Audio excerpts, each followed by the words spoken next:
বাংলার নতুন যুবরাজ হামজা চৌধুরী দেশে পা রাখার সাথে সাথেই পেয়েছেন হাজারো ভক্তের ভালোবাসা ও শুভেচ্ছা এবং খুব অল্প সময়ে হয়ে গেছে অনেক ফ্রেন্ড ফলোয়ার্স। তবে কি বাংলার নবাব সাকিব আল হাসানকে ভুলে যাবে সবাই? দর্শক, আজকের ভিডিওর মূল আলোচনায় যাওয়ার আগে আপনাদের কাছে কঠিন একটা প্রশ্ন, বাংলাদেশের সবচেয়ে বড় সুপারস্টার কে, হামজা চৌধুরী নাকি সাকিব আল হাসান? জানিয়ে দিন কমেন্ট বক্সে। এইবার আমি আগে বলে রাখি, সাকিব আল হাসান এবং বর্তমানে হামজা চৌধুরী এই দুজনে বাংলাদেশ ক্রীড়াঙ্গনের সবচেয়ে বড় সম্পদ, যেখানে পার্থক্যটা হচ্ছে শুধু স্পোর্ট ক্যাটাগরি। হামজা চৌধুরী সে হচ্ছে বাংলাদেশ ফুটবলের সম্পদ, অপরদিকে বাংলার নবাব সাকিব আল হাসান সে হচ্ছে বাংলাদেশ ক্রিকেটের সবচেয়ে বড় সম্পদ। যেখানে গতকাল দেশের মাটিতে পা রেখেছেন ইংলিশ প্রিমিয়ার লিগের লেস্টার সিটির হয়ে দুর্দান্ত মাঠ মাতানো বাংলার নতুন যুবরাজ কিংবা রাজপুত্র হামজা চৌধুরী, আর পা রাখার সাথে সাথে পেয়েছেন হাজারো ভক্তের ভালোবাসা ও শুভেচ্ছা শ্রদ্ধা। প্রত্যেকের প্রত্যাশা, প্রত্যেকের স্বপ্ন, প্রত্যেকের আশা এই হামজা চৌধুরীর হাত ধরে আগামীতে বাংলাদেশ ফুটবল টিমটা বহুদূর এগিয়ে যাবে এবং লাল সবুজের পতাকাটাকে বিশ্ব মঞ্চের কাছে তুলে ধরা হবে। এবং অপরদিকে যার সাথে হামজা চৌধুরীর তুলনা করা হচ্ছে, সাকিব আল হাসান, সে কিন্তু অলরেডি বাংলাদেশ ক্রিকেটে তার 17 বছর ক্রিকেট ক্যারিয়ারে বাংলাদেশের লাল সবুজের পতাকাটাকে বিশ্ব মঞ্চের কাছে তুলে ধরে ফেলেছে।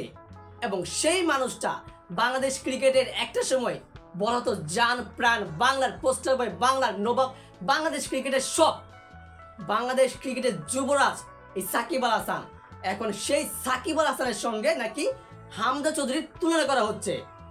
হামজা চৌধুরী কিন্তু ফুটবলের রাজপুত্র, আর সাকিব আল হাসান হচ্ছে ক্রিকেটের রাজপুত্র। সেখানে কিন্তু হামজা চৌধুরী এবং সাকিব আল হাসান দুজনে ভিন্ন, কিন্তু কথাটা হচ্ছে দুজনই হচ্ছে বাংলাদেশ ক্রীড়াঙ্গনের সবচেয়ে বড় সম্পদ। আমি কিন্তু হামজা চৌধুরীকে ছোট করতে চাচ্ছি না। এই তো হামজা চৌধুরী দেশে ফিরে তার নিজের বাড়িতে গিয়ে গণমাধ্যমের মুখোমুখি হয়ে তার নিজের মুখে বলেছেন, সাকিব আল হাসান মেগা স্টার, সে অনেক বছর যাবৎ বিশ্বসেরা, আমি তার সাথে তুলনা করতে যেতে চাই না। সে ফুটবলার হয়েও সে বাংলাদেশ ক্রিকেটের খবর রাখে। সাকিব আল হাসানের সম্পর্কে তার ধারণা রয়েছে যে আসলে সাকিব আল হাসান কে, সাকিব আল হাসান কতটুকু সে পাওয়ারফুল ব্যক্তি, তার কত রান করেছে, সে কত কিছু বাংলাদেশ ক্রিকেটকে দিয়েছে। অথচ কিছু মানুষ সেই সাকিব আল হাসান এবং হামজা চৌধুরীর সাথে তুলনা করছে এবং বাংলাদেশের প্রায় ক্রীড়াঙ্গনটাকে ধ্বংস করে ফেলেছে। এই তুলনা করতে গিয়ে কিছুদিন আগে করেছে সাকিব আল হাসান এবং তামিম ইকবাল, এখন করছে সাকিব আল হাসান এবং হামজা চৌধুরী। এটা কোনো কথা? সাকিব তামিম পর এবার শুরু হচ্ছে সাকিব হামজা। এই সবগুলো বন্ধ করেন এবং সকলেই সঠিক রাস্তায় চলে আসেন।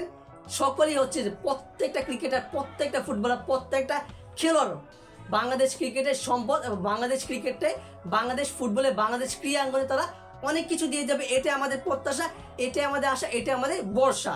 দর্শক, এই বিষয়ে আপনার গুরুত্বপূর্ণ মতামতটি জানিয়ে দিবেন কমেন্ট বক্সে, আর অবশ্যই ভিডিওটিতে লাইক দিয়ে চ্যানেলটি সাবস্ক্রাইব করে আমাদের পাশেই থাকবেন।